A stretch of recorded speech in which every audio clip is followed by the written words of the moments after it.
Okay, so let's get started. The first thing we're going to talk about with text completion is our basic strategy for these questions. And it's pretty straightforward. The first thing we're going to do is read the entire sentence. And the reason for this, even though there's blanks in the sentence isn't complete. We want to get a sense of the overall picture because so much of getting these correct involves understanding the words in context of the sentence. So you really want to understand the entire sentence, get the entire picture. People all too often focus on just what's around the blanks or certain markers or other specific things in the sentence. But really, we want to also get a sense of the entire sentence. So our first step is for sure to read the entire sentence. Second step, and we'll talk about this more as we're doing these questions. If you're not aware of it, we look for contrast or agreement markers. Because so often, what's going to define whether a word is correct in the blank is whether it contrasts with something or agrees with something. Contrast markers include things like but, although, whereas, while. They say while this is happening, this is also true. So we have two things that contrast, right? Agreement markers indicate that things agree. So and is an agreement marker. Even a colon can be an agreement marker because what comes after the colon kind of explains or defines what preceded the colon. Okay, so we're going to read the entire sentence. Then we look for contrast and agreement markers. The next step is to look for the known information. And this is super key. Okay. When we're looking at a text completion question, there's a little bit of information around the blanks, but the blank is in the middle of that. So really, the information around the blank we could consider unknown information, right? And we're not going to get to the correct answer by just considering or hovering around the blank. Okay, we have to look for the known information in the sentence. So what do we know? What does the sentence say that we can tell? The complete thought. And then we're going to use this known information to define which word is correct in the blank. So this is so key. And this is where I've gotten tripped up on these. This is where all of us get tripped up. We look at something other than the known information. We look at the information around the blank and, think we're focused overly focused on the blanks or hovering in the area around the blanks rather than looking, wait, what about way over here? What about this information way over here away from the blank? What is that saying? And then this information over here tells us what should be in the blank. So we want to consider the known information. Then the next thing is we want to avoid cognitive bias traps, okay? So we're going to eliminate choices. But there's two kinds of choices, and we'll talk about this more in these questions. Well, there's maybe three kinds of choices. One kind of choice is obviously wrong. But then there's other choices that are very relevant to the scenario. So these are our cognitive bias traps, right? They're relevant to the scenario, so they feel right, okay? Our cognitive bias tries to get us to choose these traps. So once we know the known information, we have to be so careful of these cognitive bias traps. And we're going to compare them with the known information. And instead of going with the cognitive bias traps, we're going to choose the choices that are supported by the known information and possibly by the other choices. So sometimes, I don't know if you're aware of this, but we talk about this in the course. Sometimes the sentence itself is not sufficient, or the known information itself is not sufficient to support some of the blanks.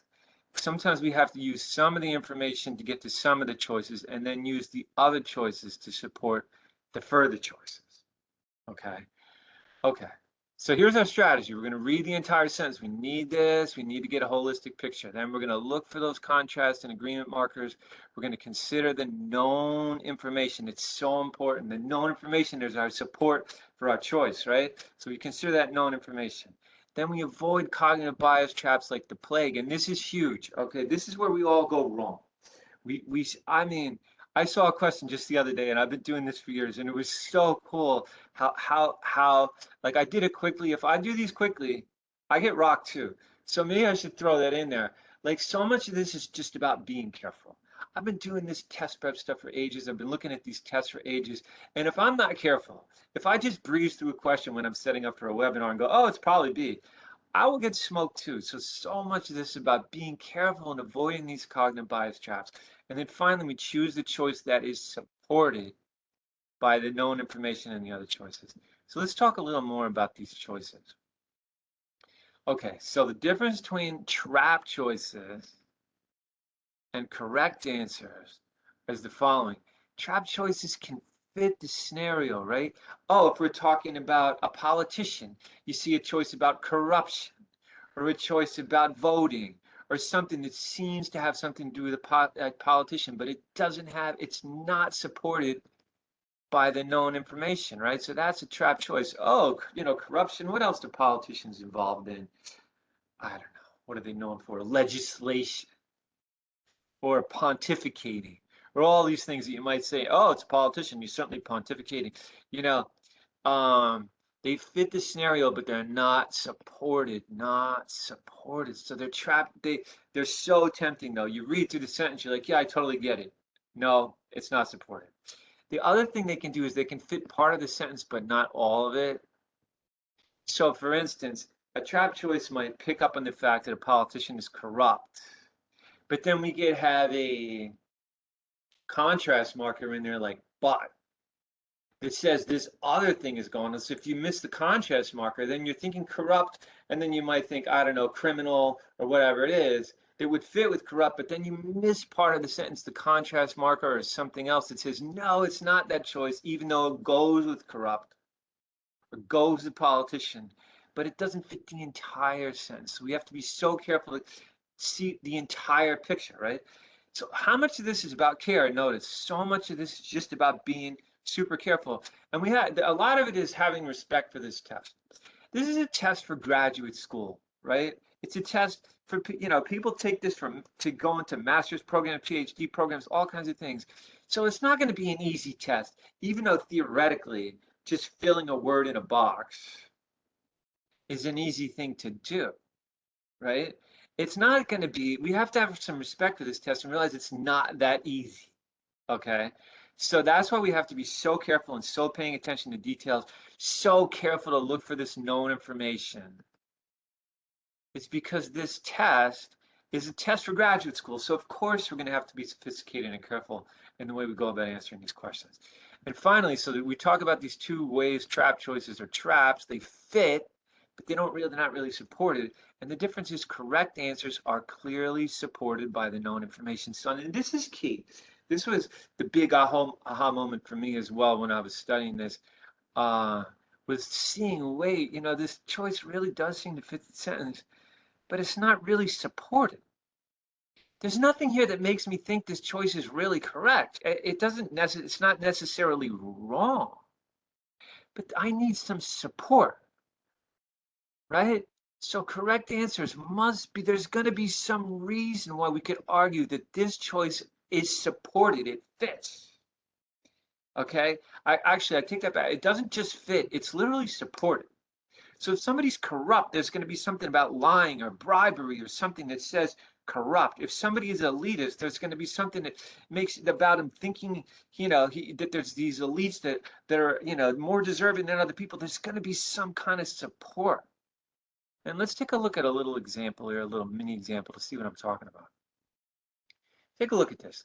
The observers decided that the fish was blank because it was swimming crookedly. Now look at choice A, happy. I don't know if maybe some people would argue that a fish can't be happy, but I think fish probably can be happy. But here's the thing. Could a fish be happy and swimming crookedly? Absolutely. Right? But is because it was swimming crookedly an indication? Is this support for happy? You see the difference? Yes, this is not impossible. It's not impossible that the fish is happy. But this is not supporting for happy. We would need something else, enthusiastically, because it was swimming quickly and jumping and bounding around. That type of thing would support happy, right? But swimming crookedly doesn't support happy. So happy would be incorrect here. Now let's check this one. Full of food. This is a little closer, and it might be kind of tempting. Because we might think, well, a fish that might be swimming funny because it is full of food. But would a fish necessarily, is that something we really associate? Like, do you think, well, it's like the fish was crooked, so it must be full. You know what I mean? Not really. It's not, once again, this is a little closer. It might be tempting. We could envision a scenario where a fish is so gorged on food, has eaten so much that it's swimming crookedly, but it doesn't say any of that. So we really don't have support for full of food, even though this kind of has the vibe of being supported. Okay? But what is supported? The observer decided the fish was unhealthy. Where's the letter D? That's pretty funny. But anyway, just notice that a fish that's swimming crookedly, this is really supportive of the idea that the fish is unhealthy, right? I mean, that is a logical inference from the fact that it's swimming crookedly. And so you notice this full of food has a big gap in it. It's possible. It's possible that a fish is so full of food that it's swimming crookedly. But we really don't have this crookedly to full, don't really connect. But crookedly to unhealthy do. And this is the kind of support we're looking for when we're doing these questions, okay? That is going to make or break whether we get these correct, okay? Because we know it's possible for a fish to be happy. A fish that's full of food might be swimming crookedly. It's not impossible, but a fish that's swimming crookedly does look kind of unhealthy in some way, shape, or form. So there we have the true support. So that's the theme we're going to see. Let's go one last time and look at our strategy. We're going to read the entire sentence. We're going to look for contrast and agreement markers. We're going to consider the known information, like swimming crookedly is known information. We're going to avoid the cognitive bias traps. Well, we think of somebody who's full of food as stumbling around maybe, but you know, they'd have to be awful full of food. It's not really supported. And then we're going to choose the choices that are supported. So let's start hitting some questions and apply this, get these right. Let's start with a warm-up question. This one isn't too hard. You can put your answers in the chat once you get them, but if you could hold off for a minute or two to let everybody take a look without the influence of your answer, that'd be great.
Okay, so let's go through this.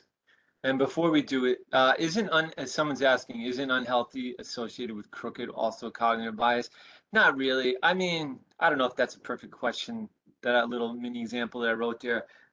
But I think if a fish is swimming crookedly, that's a pretty clear indication that there's something wrong with the fish. You know what I mean? I mean, it could be something else going on with the fish, but you know, there's a direct connection between swimming crookedly and being unhealthy. We could, you know, if you see somebody stumbling around, you say there's something wrong with that person, right?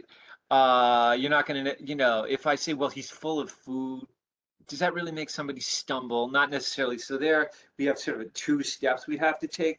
But from crooked to unhealthy, that's just one step. You know, it's, I mean, I don't like as I said, is it a perfect little mini example? Maybe not, but I think it really, it does sort of, there is a direct connection between a fish swimming crookedly and there's something wrong, the fish is unhealthy. So I think that's the best of those three choices anyway. Okay, so let's go through this and we'll use our strategy and see how well it works. Often the books that were banned, so we read the whole sentence first. Provide historians banned, right? Provide historians with a more palpable sense of defining social, societal issues of an era than does the literature that, conversely, so here, look at this, was blank at the time. So look, around the blank, there's no information. Was blank at the time? Basically nothing, right? So what's our next move? Okay, we've read this sentence and we get the sense it's about books that were banned. Often books that were banned provide historians with something, a palpable sense, whatever this all means, of society issues of an era. Then does a literature that conversely, so look at this contrast marker is huge. This is a big red marker telling us exactly what we need to look for because look, conversely is right before the blank. Conversely was blank. So this is a pretty straight up question because we see banned, books that were banned versus literature that was conversely the opposite, basically. Right? So, you know, this is a perfect illustration. I realize it's not the hardest question ever, but perfectly illustrates what we're going to do here because we're looking at the entire sentence and we see we need something that's converse, opposite, or, you know, in contrast of being banned. Okay, so what would be the opposite? And notice there could be words that are different from banned.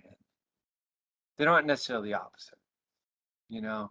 So we have to look for a word that actually is in contrast with banned and would be, you know, also something that would give historians a palpable sense. You know, what wouldn't give them a palpable sense? Give some, you know, a holistic sense of this sentence. So let's take a look at some debunked. I mean, debunked and banned are certainly two different things, but are they really in contrast? Right? They're not. Debunked means, you know, shown to be false. Well, a book that's banned could also be shown to be false. Maybe that's why it's banned. So this is doesn't go in the opposite direction. Stigmatized, once again, this is something that's, you know, disapproved of. So something that's stigmatized would be banned. So this isn't this is our easy out, right? It's not in contrast with banned at all. Abridged is a little different. Okay, abridged, what does that mean? Like edited, shortened down. So, you know, I don't know. Let's leave that for now. Shunned and banned practically sort of mean the same thing. Something that's shunned would maybe be banned because shun means, you know, people are turning away from it, you know, pushing it aside, this type of stuff. So shunned is out. There's no contrast there. Okay. How about, so now look, what do we have here? Venerated. Of course, venerated is in contrast to banned. Venerated means respected, honored, that type of thing. So something that's banned would be in contrast to something that was venerated. So yeah, we could see what happened here. Books that were banned provide a more palpable sense of these issues than things that were respected because we wouldn't know what the issues were from something that was respected. That might just show everything's beautiful, right? Okay, perfect. So abridged is out. It's not really in contrast with banned, and venerated is correct. You see how well the steps work. I realize this is a fairly straightforward question, but it still shows us all the steps we need to take. And as we get into harder ones, we're going to need to keep taking these same steps to get these correct. Okay, any questions so far?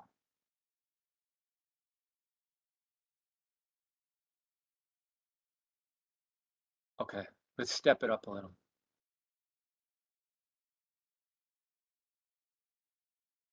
Once again, if you can hold off, you know, just give it a minute so everybody can get their choices in before you put yours in the chat.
Okay, any other opinions?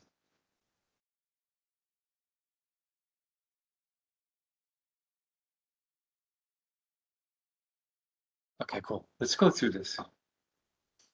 Once again, read the entire sentence. Given that the CEO publicly stated his opinion, so publicly, it's interesting. See, an adverb like that, it definitely probably has some significance about the company's stock price, an opinion that shocked investors, right? Okay, the opinion, this is going to probably be important too. It is all but impossible for him to refute the claim that he was blank about blank the market. Okay. So let's take a look. Our next step, right? So we've read the whole sentence. We've seen that the CEO publicly stated his opinion, an opinion that shocked investors. This is going to be key. It's all but impossible here for him to refute the claim, right? So now I see a few things going here. Given that, so this is an agreement marker. It's saying that this whatever is behind this is evidence. This is evidence. Given that this is true, all this other stuff. So this is evidence for the idea that the second part, it is all but impossible part, is supported by this given that part. So these two parts agree with each other.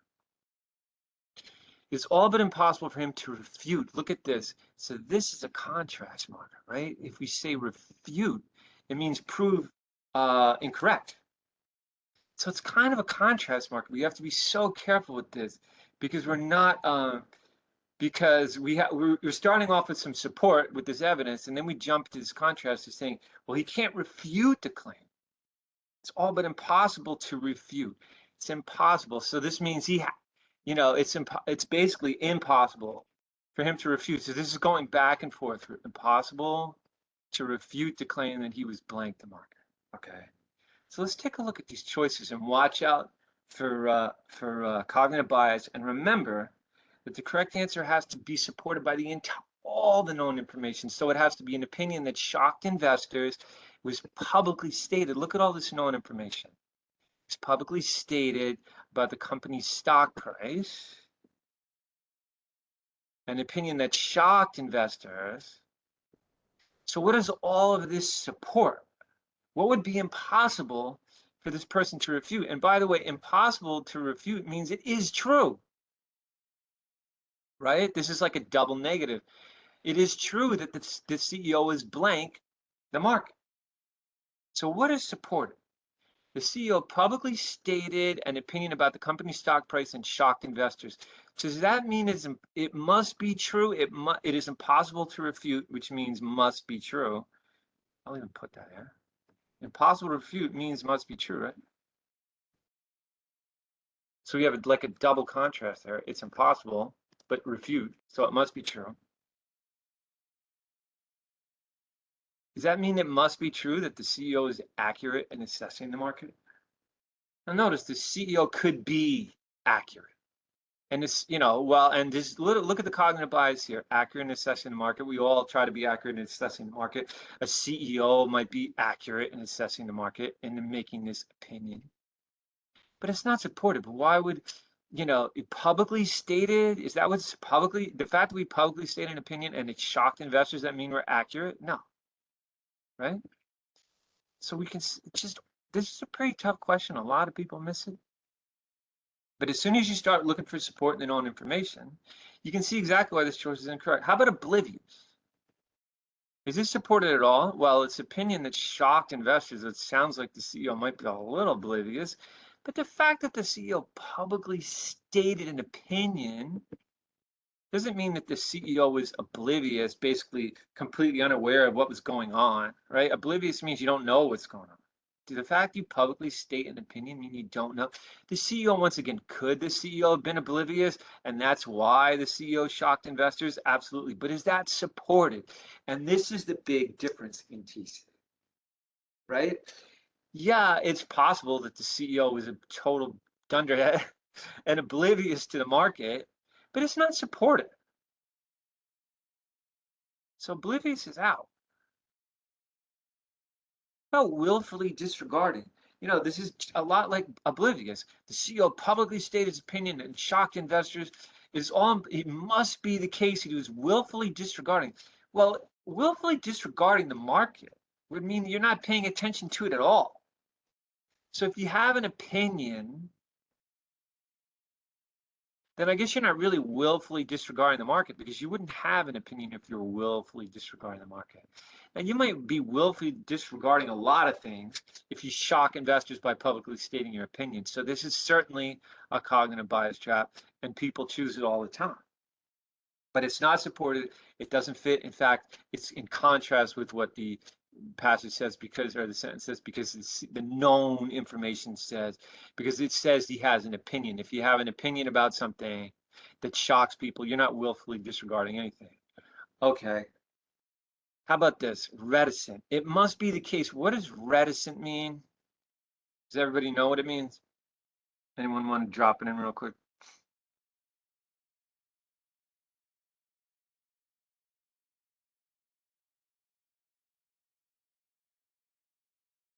Okay. Yeah, exactly. Yeah, and it's the basic definition. It's keep something hidden. You're not talking about it. You're quiet, right? So now look what they did here. Impossible to refute. So, it's so confusing. We have these double negative, impossible to refute, which basically means it must be true. If the CEO publicly stated his opinion, is he being reticent about the market? Absolutely not. It is not must be true. So that's why we have to be so careful with these two markers, impossible to refute, that are coming together here, right? So the evidence, given that we have this evidence, the CEO publicly stated, it must be true that the CEO is quiet. Definitely not. So the only thing we really have left is attempting to influence the market. The CEO publicly stated an opinion and shocked investors. So publicly stated, this is what we publicly stated an opinion. What would the outcome of that be? You're attempting to influence the market, right? You totally shocked the investor. It says all but impossible. So it's possible that he wasn't attempting to influence the market, but clearly this is the best supported choice. Publicly stated something. He's not willfully disregarding or oblivious or necessarily accurate. We don't know that he's accurate, and he's certainly not reticent. So yeah, he was attempting to influence the market. Perfect. Any questions about this one?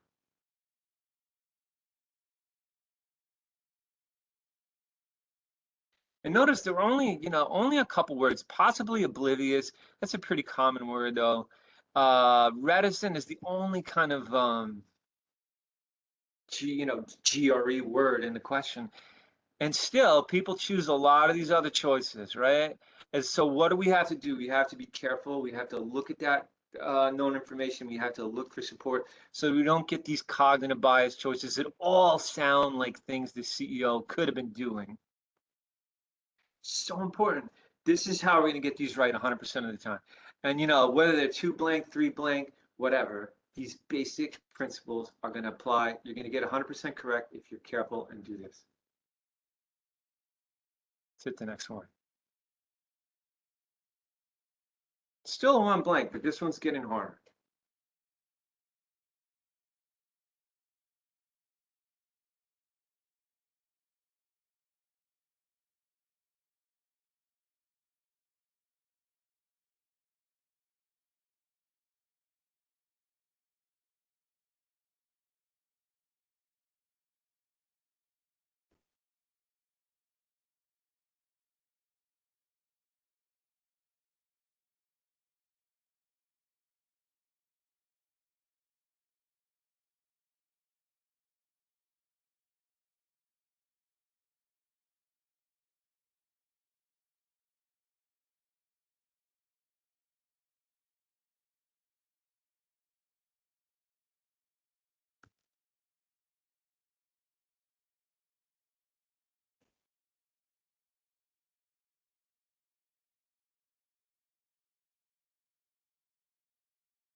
Okay, any other opinions on this?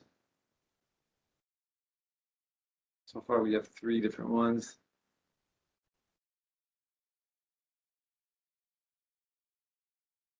Okay. So this, now we're going a little harder, right? And one thing I want to say with these, by the way, is take your time when you're doing your practice. You know, I know we all have it. We all know we have a minute and a half to answer them. When we take the test, we have a minute and a half for questions, and we're probably going to shoot for even a little less when we're doing a single blank test completion question, so that we have more time for the RC questions. But when you're practicing, there's no need to try to do them in a minute and a half. I mean, one of the biggest things that I've found in all these years of doing this is that so many times people contact me and say, well, what do I have to do to do better in verbal? And I ask them, well, how much time have you been spending on each practice question? And they tell me, well, of course, I do them time. They give themselves a minute and a half each. And the biggest thing that I could, that changes their entire results is starting to do them on time and really thinking about it. I mean, what else would we practice at full speed? If you're learning to play a musical instrument, do you learn to play it at full speed the first day? You know, if you're learning to play a sport or something, do you go out and play full contact the first day? Nothing else does anyone practice at full, well, I don't know, maybe there's something else, but you see what I'm saying. Most things when we're learning them, we take our time at first, we learn the different angles, we sort them out, and then we work ourselves up to full speed. And the best way to do this is the same thing.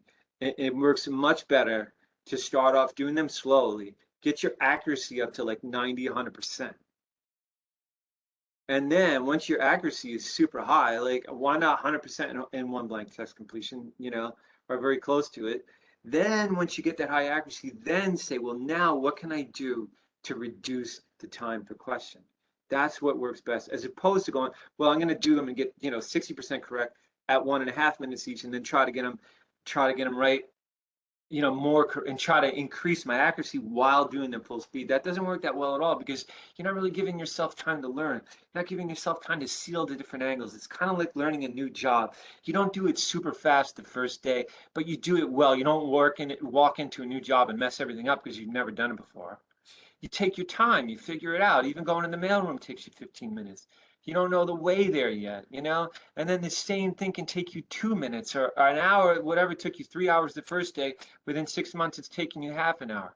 And that's the way you want to do these. You want to gain experience, gain skill, and speed up that way. Okay, so let's go through this. Blank at its core. So something at its core, the artist's work, so this is the artist's work with something at its core, encompass more than a mere disdain for conformity. So I see this comma here. So blank at its core, this is going to basically, these two things mean the same thing, right? Or this is modifying something at its core is, has something to do with the fact that the artist's work encompassed more than a mere disdain for conformity.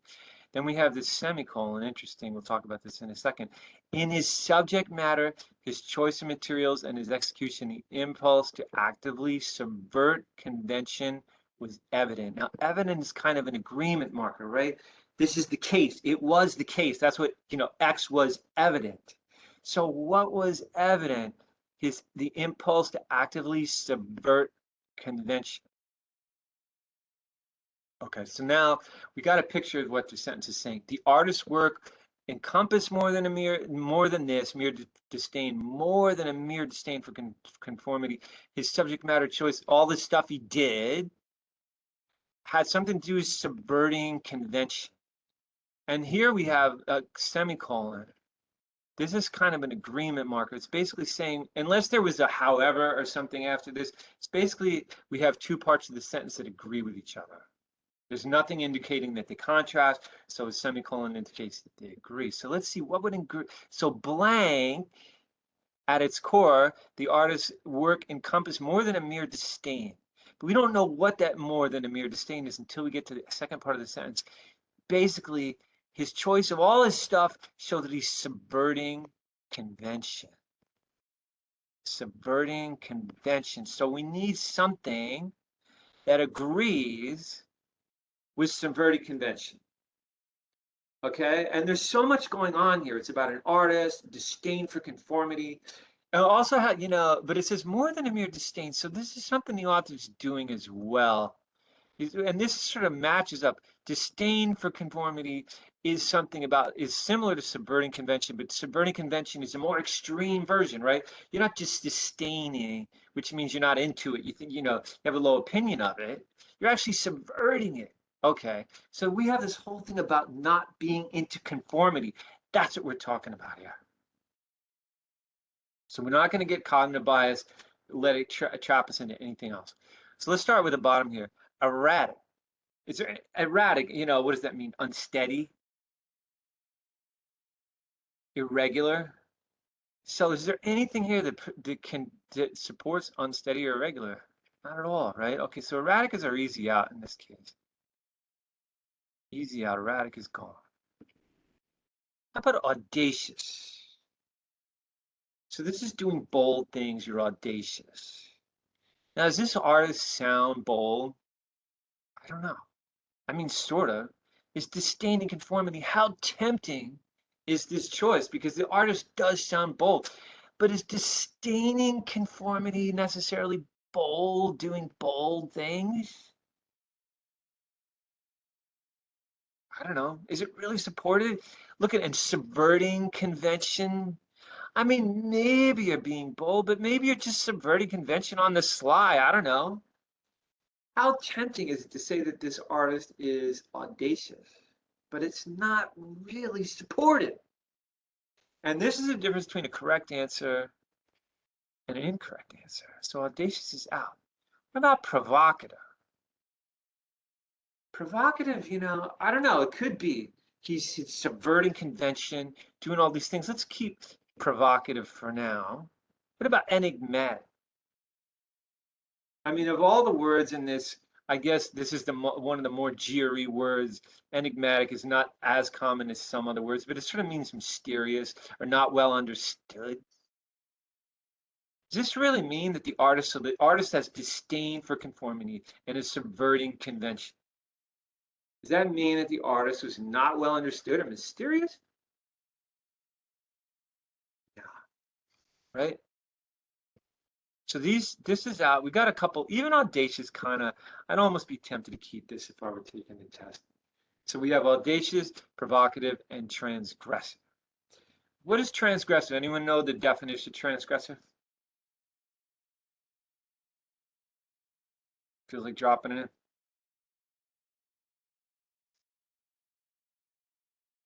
Yep, exactly. Yeah, okay, perfect. So it's like you're violating rules, you're violating societal norms, things like that. Now, do we see the word rules here? We not exactly, but this is basically fits with that. So the person is violating norms. Disdain for conformity and norms are synonyms, right? Are synonymous. Okay, cool. So we see the difference here. Yes, you could be provocative, or you could be audacious and have disdain for conformity and subvert convention. You absolutely could be all these things. But are you necessarily provocative? Provoking anger? Not necessarily. People may think it's hilarious. Or are you necessarily bold? Not necessarily, but you are necessarily transgressive. So this is the supported choice, right? So you see the difference between audacious and provocative. Once again, this is a pretty tough question. I think under 50% of people in our course get this question correct. Because these other choices, provocative and audacious, feel right. Enigmatic doesn't, maybe erratic doesn't, but even erratic has some cognitive bias feel to it, right? Oh, this artist is crazy. But but really what we need is the one that goes directly with these, and transgressive, violating rules, violating norms is definitely what goes as synonymous. What is supported agrees. We have the agreement markers with mere disdain for it. So this is what, transgressive at its core. The artist's work encompasses more than a mere disdain. So it's going beyond mere disdain to being transgressive. Okay. Okay. Any questions about this one?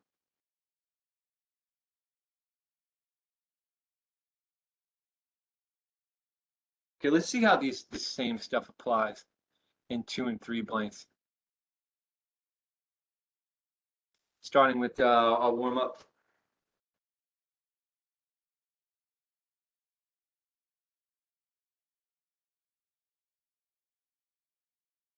And the same stuff is going to apply, the same cognitive bias.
Okay, let's go through this one. We got a couple different opinions. We're going to, once again, even though it's 2 blanks, we still have plenty of non-information. We're going to handle this the same way we're handling the others. And notice, you know, we're not guessing that, we're not pre-guessing the choices or anything, right? We don't have to. All we need is this known information. All we need is to see exactly what's going on in the sentence, and it points us, it eliminates the choices. We look for what's supported with there. You know, I personally am not that into the whole pre-thinking thing because I don't want to waste my time doing that. The 6 choices are right here. So why do I need to pre-think? There's choices right there to do my thinking for me, you know? So, and they're all, and we just look for what's supported by the known information. We just home right in on it. Okay, as it turned out, he was not, here's our contrast agreement, contrast marker, he was not something the academic he purported to be. Okay, here's our colon, or is it a semicolon? On the contrary, his last 2 scholarly papers had been widely something. Okay, so we get the picture. As it turned out, somebody was not something academic he purported to be, right? So he could have been great, terrible, I don't know.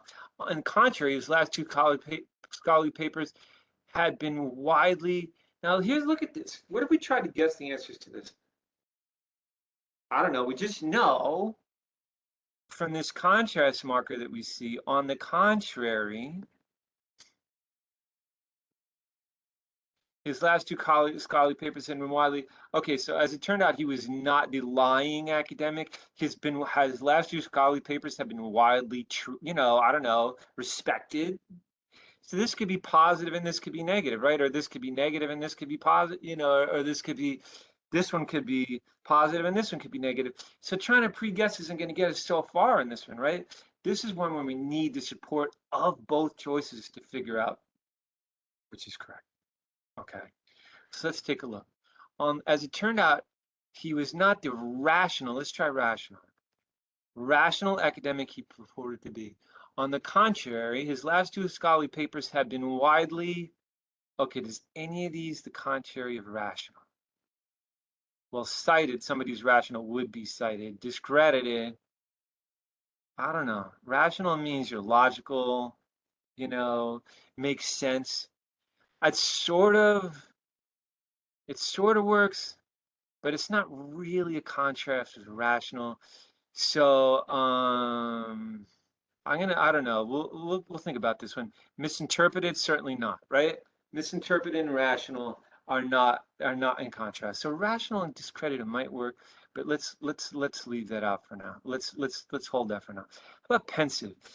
Not the pensive act, so thoughtful, right? It's not the thoughtful. And the contrast, on the contrary, his last two scholarly papers had been misinterpreted. Well, the fact that he was pensive is not really, doesn't mean they couldn't have been misinterpreted. So misinterpreted is out with pensive also. Uh, discredited, is that in contrast with thoughtful? Not necessarily. Cited, so pensive is out for sure. Okay, as it turned out, he was not the esteemed academic he purported to be, so somebody who's respected. On the contrary, his last two scholarly papers have been widely misinterpreted. That definitely is out. So misinterpreted doesn't work with any.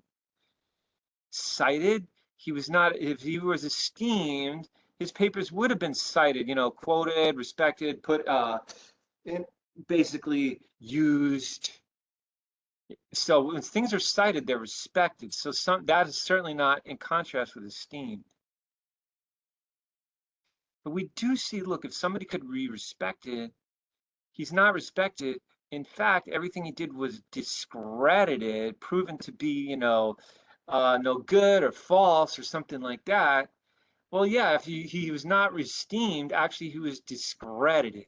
Now so we have these two choices. It's either rational or esteemed.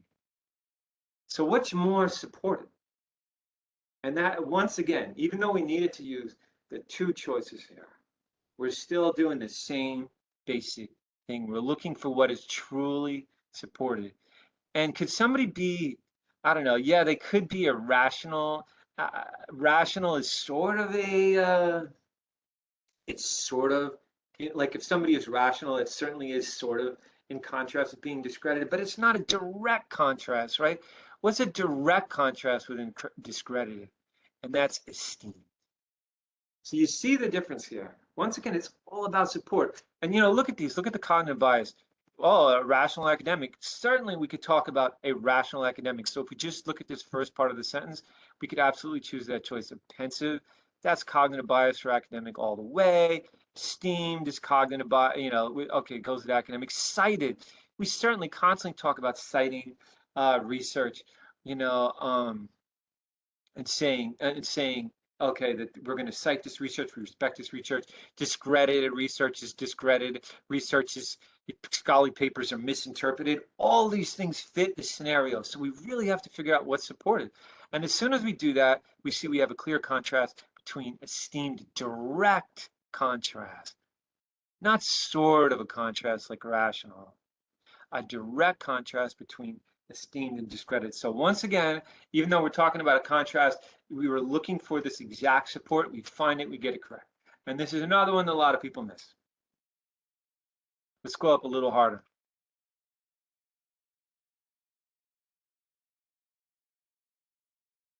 Actually, let me see if I want to even step it up a little. Let's do this one. Let's do this one because we're running low on time.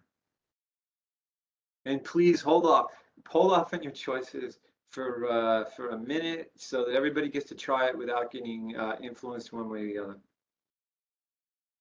If you get it super fast, you could just, if you want to put it into the chat privately, you can do that too.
Okay, what do you think?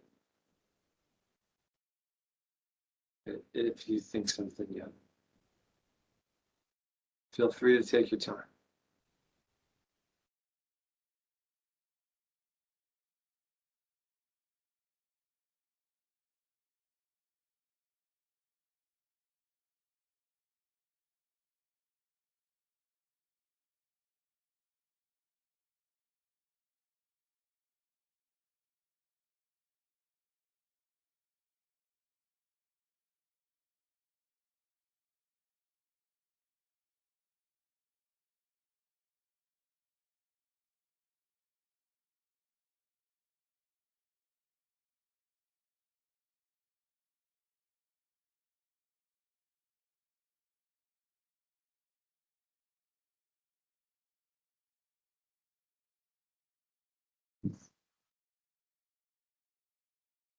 Tricky one, right?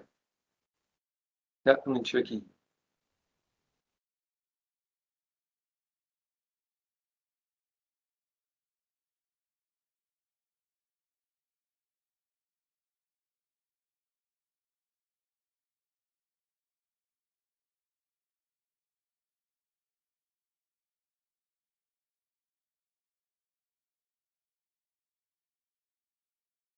Okay, let's take a look at this. Now, to me, it's such a sort of a fun game. I mean, just these are like word games. Yeah, it's tricky because of these two choices for sure. And what is the difference? And notice this. Are there really any GRE words in here? I mean, maybe volatility, right? Divergence, maybe. Most of these words are words we've all heard. So what makes this so challenging, right? And this is the key thing is if you can have a question that's challenging, even though you know exactly what every word means, it's really saying, well, the whole thing about what is truly supported. So yeah, we all have to learn our definitions, but we also want to see like what is really supported. Okay, so let's take a look. In practice, industry analysts do not, so this is some kind of contrast, right? Do not view the two main types of uncertainty, demand uncertainty and technologically uncertainty, as blank each other. Rather, the degree of uncertainty in an industry, interesting, is calculated based on the something of the two. Huh. So we're looking at this holistically. They do not view these two main types. They do not view the two main types of uncertainty as something. And this is a big contrast. They do not, rather, so this whole other thing is going to be in contrast, right? Somehow with the first part, the degree of uncertainty is calculated based on the blank of the two. Look how tough this is because the degree of uncertainty could be calculated based on the volatility, the interaction, the divergence. We need to, once again, we're going to use the two blanks with each other. Okay. Okay. In practice, industry analysts try choice A. Do not consider the two main types of uncertainty relevant in relation to each other. Okay. They're not relevant? I don't know how that would possibly work, but let's see. The degree, rather, so the contrast, the degree of uncertainty is calculated based on the volatility. Is that a contrast in contrast with relevant? Interaction, is that contrast with relevant? Divergence, none of these are in contrast with relevant. So this one's gone. So now we have two that are very similar.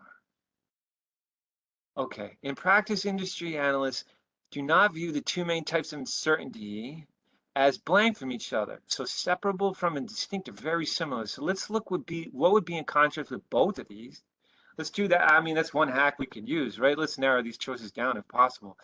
Rather, the uncertainty is calculated based on the divergence. Well, divergence means separation. So this actually means sort of the same thing as both of these. There's not a contrast at all. So divergence we can get rid of. Volatility is volatility in contrast. Volatility, it does say uncertainty. Look at the cognitive bias here. The degree of uncertainty in industry is based on the volatility. Absolutely, volatility would create uncertainty. right? So volatility works with the second part of the sentence. But what was rule number something of our strategy? We have to look at the entire, is the second issue with the trap choices. It doesn't work with the entire sentence. And I got like 10 seconds left to go here. But uncertainty does work with volatility. But this whole contrast thing between separable from and distinct from, neither one of these is in contrast with volatility. Okay, and we talk about all these different types of traps in the course, and some more stuff about how to do this. But you get the idea. We really have to find what's supported, and there is no supported contrast between separable from and distinct from and volatility. But look, okay, interaction. The degree of uncertainty in industry is calculated based on the interaction. So these two things interact. I got a question. Can two distinct things interact? Absolutely. They can be distinct from each other and still interact. Distinct means different, separate, there's differences between them. They're two different things, okay? How about separable?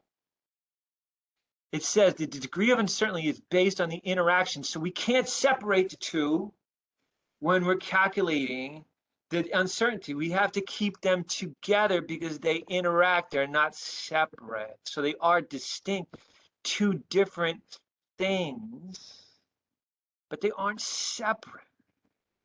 They interact with each other. And when we calculate, we keep them together. So the really supported one is separable. And that's the lesson for the day. Look for that support and be super careful. Of course, this is one of the harder questions in the course. That's why I picked it for our final question. Any questions about this question?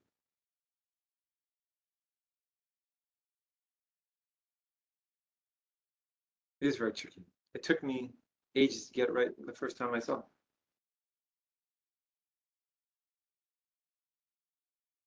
Yeah, distinct means we can tell the difference between them. There's differences between them, or they are two different things. So that's what the focus of distinct is, that we know which is which type of thing, and they're two different things. One is not the other, right?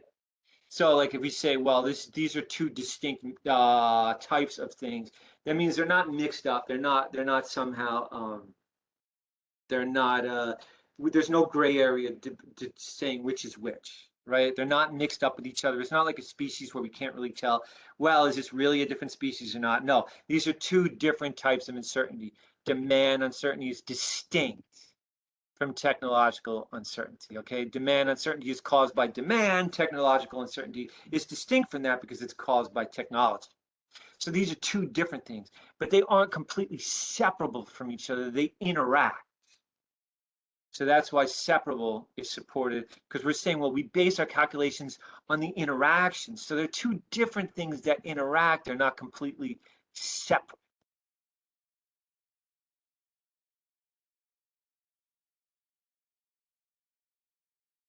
How can two inseparable things not interact? Yeah, that's exactly it. So they are not separable. That's the point. Yeah. Okay, why do we pick volatility? Why do we not pick volatility? Volatility only is supported by the degree of uncertainty part here. But we need a contrast with the fact that they are the uncertainty. I'm going to clear up all this stuff. We need a contrast. We're looking for they are not view. They do not view that as something, rather is calculated based on something, right? So we're looking, they don't view them as something, rather they use both of them together when they calculate. So we need something that supports this contrast. Uncertainty, volatility goes only with uncertainty, but it doesn't go with this whole holistic version of the sentence, right? So that's why we have to look at the whole. That's why we have to look at the whole entire thing, And you think it's luck, but think about it, it's not luck. Because we can all see why separable is better than distinct. They might be distinct, but they still interact. They're two different things that interact. So distinct is not really supported, and separable clearly is. Volatility only goes with this. If you consider, I don't know if you're really, how much you're joking.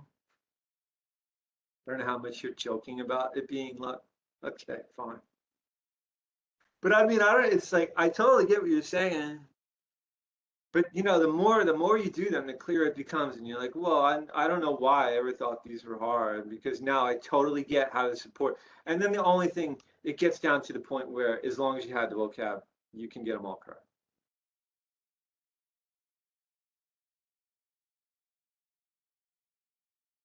Okay. It's okay. Yeah, our time's up. It's 5 after. I hope y'all, if you have any quick questions before we go. Okay, let's wrap up. I guess that's good. Have a good rest of your week. I really enjoyed doing this. I always enjoy the GRE game. Take care, y'all.